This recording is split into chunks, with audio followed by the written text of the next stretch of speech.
Voici le dernier moment de Raymond Kopa, un nom que les anciens fans du football français prononcent encore avec émotion. Peu avant de rendre son dernier souffle dans une chambre d'hôpital à Angers, il aurait murmuré une phrase qui, selon un proche, résumait toute sa vie. « J'ai couru après un ballon et j'y ai trouvé ma liberté ». Une déclaration simple, presque banale, mais qui résonne comme un écho d'une époque révolue. Mais ce que peu de gens savent, c'est que Kopa a quitté ce monde alors qu'un lourd secret pesait sur sa conscience. Un épisode méconnu de sa carrière, longtemps tu par les médias, l'a hanté jusqu'au dernier jour. Certains disent même qu'il aurait tenté de l'expier discrètement, comme pour réécrire la fin de sa propre légende. Car derrière les images iconiques du Ballon d'Or 1958, derrière les dribbles envoûtants et les passes lumineuses, se cachait un homme tourmenté par l'envers du décor du football de l'époque. Blessures camouflées, conflits d'ego dans les vestiaires, pression politique sur les choix de carrière. La réalité était bien plus complexe que le mythe doré vendu au grand public. Raymond Kopa n'était pas seulement un joueur génial, il était un symbole, un précurseur, mais aussi une figure controversée dans certains cercles fermés du sport français. Sa disparition en mars 2017, à l'âge de 85 ans, des suites de complications liées à l'âge, a certes déclenché une vague d'hommages sincères, mais a aussi ravivé des souvenirs douloureux pour certains. Dans cette vidéo, nous allons vous dévoiler ce que les biographies officielles ont souvent passé sous silence. Une plongée dans les heures les plus sombres et les plus émouvantes d'un homme qui a changé à jamais le visage du football français, mais dont la fin de vie révèle un récit bien plus nuancé que celui d'un simple héros du ballon rond. Raymond Kopa, de son vrai nom Raymond Kopajewski, est né en 1931 dans une famille d'origine polonaise, installée à Neulémine, dans le nord de la France. Il n'était pas destiné à devenir une légende du football, mais plutôt à suivre les traces de son père dans les mines de charbon. C'est justement là, dans les entrailles de la terre, qu'il découvre très jeune la rudesse de la vie. Un accident de travail au fond de la mine qui lui fait perdre une phalange scelle le destin du jeune Raymond. Il ne reviendra plus sous terre. Il choisira la lumière des stades. Nous sommes dans les années 1950. La France pense ses plaies d'après-guerre. La jeunesse rêve d'ascension, d'émancipation. Dans ce contexte, Kopa incarne un idéal, celui de l'autodidacte flamboyant, du petit bonhomme frêle qui défie les géants à coups de feintes et de frappes millimétrées. En rejoignant Reims, puis le Real Madrid, il ne devient pas seulement le premier Français à briller à l'international. Il devient aussi un symbole d'ouverture, un trait d'union entre deux mondes, celui des classes populaires d'après-guerre et celui du football spectacle qui s'annonce. Mais à cette époque, le football n'est pas encore ce qu'il est aujourd'hui. Derrière le glamour des compétitions européennes se cache une industrie en mutation, souvent ingrate envers ses héros. Les joueurs ne sont pas encore des stars millionnaires protégés par des agents. Ils évoluent dans un univers où la pression est constante, les blessures minimisées et les enjeux souvent déshumanisants. C'est dans cet environnement que Kopa construit sa légende et ses blessures. Car si les médias de l'époque l'encensent, en coulisses, il dérange. Il revendique des droits pour les joueurs, dénonce publiquement certains abus, refuse parfois les compromissions. Ce courage ou cette audace lui vaut autant d'admiration que d'inimitié, notamment au sein de certaines institutions du football français. Un épisode, longtemps gardé secret, l'a même vu écarté temporairement d'un projet majeur pour des raisons officieuses. Le thème central de cette vidéo repose donc sur une dualité, celle de l'icône adorée du public et de l'homme souvent marginalisé en interne. Un contraste saisissant entre la lumière des projecteurs et les ombres des coulisses. Et c'est justement cette tension entre ce que Kopa représentait et ce qu'il vivait réellement qui donne à son histoire une profondeur tragique. Plus encore, le silence autour de sa fin de vie interroge. Atteint de troubles de santé liés à l'âge, il s'éteint sans grande couverture médiatique au moment de son hospitalisation. À peine quelques lignes dans les journaux locaux avant l'annonce officielle de son décès. Pas de scène spectaculaire, pas de dernier grand discours. Juste un homme qui s'éloigne, presque à contre-courant de l'image publique qu'on avait de lui. Flamboyant, bruyant, solaire, Mais pourquoi ce contraste? Et surtout, qu'a-t-il voulu taire ou éviter en disparaissant dans un relatif anonymat? C'est dans les chapitres suivants que nous plongerons au cœur de cette contradiction, là où les secrets de Kopa pourraient enfin trouver un écho. Le jeune Raymond Kopa entre dans le monde du football comme un météore. Dès ses premiers pas à Angers, puis à Reims, il sidère les observateurs.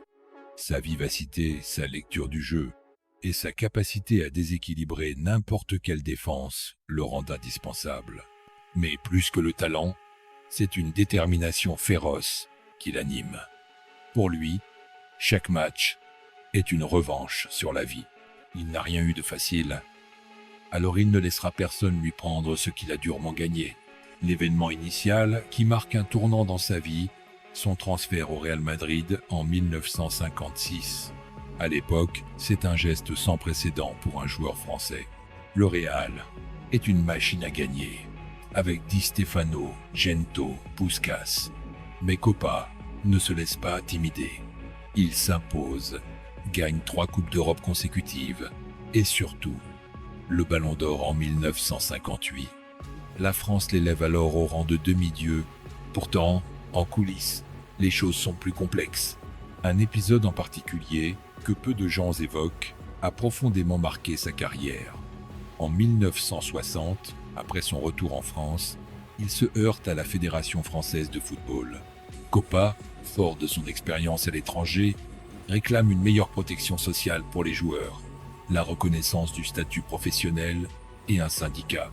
C'est une initiative révolutionnaire et explosive.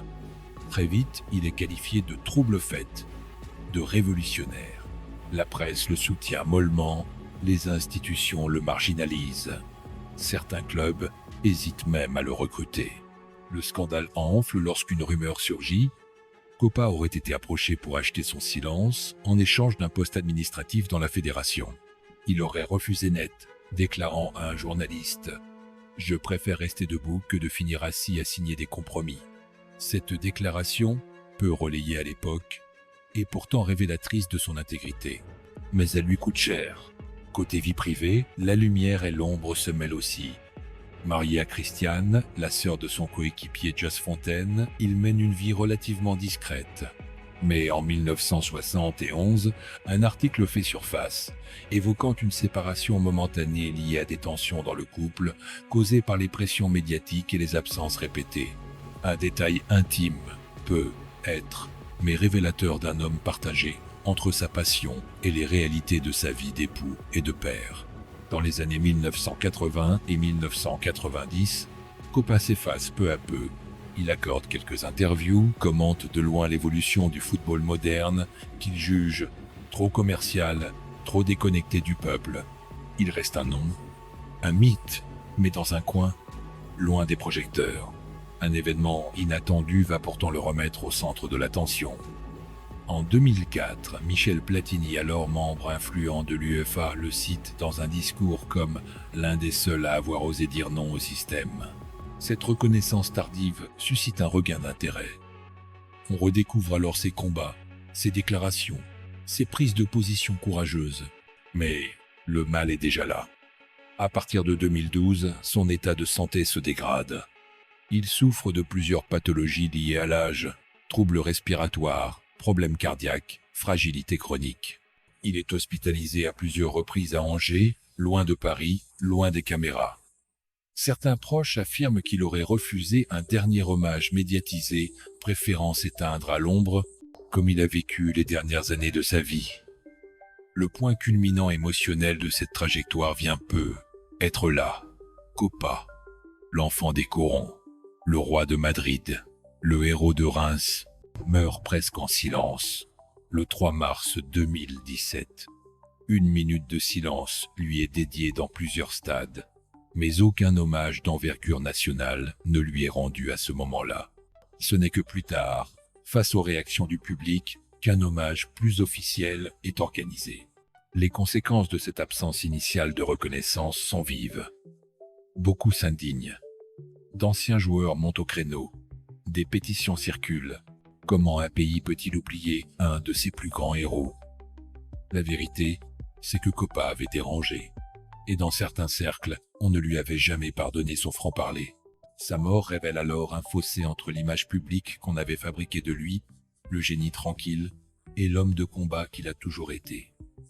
Raymond Kopa n'est pas seulement un pionnier du football. Il est le symbole d'une époque où le courage ne se mesurait pas qu'en dribble, mais aussi en prise de position. Les derniers jours de Raymond Kopa furent marqués par une étrange tranquillité, presque irréelle pour un homme qui avait mené tant de combats sur le terrain comme en dehors.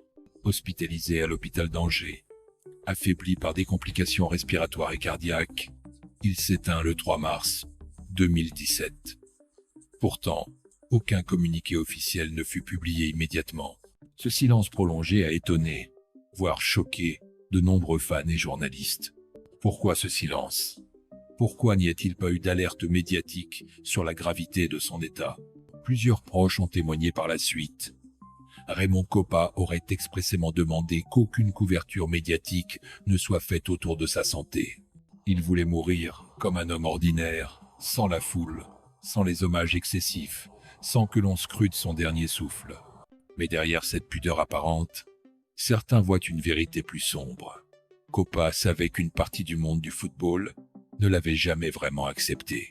Plusieurs sources affirment que, dans les années 1990, il aurait été discrètement écarté de projets autour de la mémoire du football français. Notamment, son nom aurait été retiré d'un projet de musée national du football, sans explication. Une décision mal vécue, bien qu'il n'en ait jamais parlé publiquement. Un proche confie. Il disait que les médailles ne valent rien si elles sont offertes sans respect. L'un des scandales les plus dérangeants éclata post-mortem, lorsqu'un ancien dirigeant de la FFF sous anonymat admit que certains au sein de la fédération n'avaient jamais pardonné à Kopa son engagement syndical dans les années 60. Il aurait été considéré comme un élément incontrôlable, un mot fort, presque politique. On comprend alors que l'homme, longtemps idolâtré, avait aussi été vu comme une menace à l'intérieur du système. Des lettres, retrouvées après sa mort, témoignent de son amertume.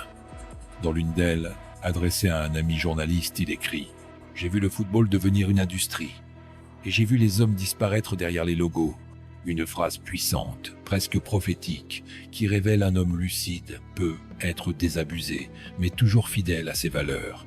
Un autre aspect peu connu de sa vie revient à la surface. Ses relations compliquées avec certains grands noms du football français.